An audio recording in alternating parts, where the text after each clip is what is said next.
نحمده ونصلي على رسوله الكريم أما بعد فأعوذ بالله من الشيطان الرجيم بسم الله الرحمن الرحيم।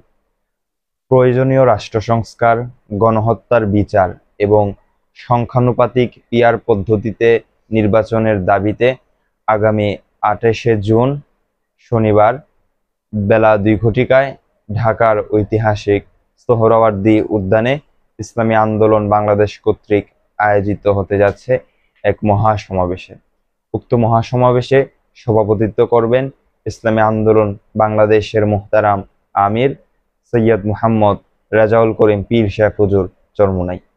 প্রয়োজনীয় রাষ্ট্র সংস্কার এবং আওয়ামী স্বৈরাচার কর্তৃক গণহত্যার বিচার বর্তমানে অন্যতম একটি গণদাবিতে পরিণত হয়েছে এবং এরই সাথে সংখ্যানুপাতিক পদ্ধতি অর্থাৎ পিআর পদ্ধতির নির্বাচনও অন্যতম বহুল কাঙ্ক্ষিত একটি জনগণ দাবিতে পরিণত হয়েছে।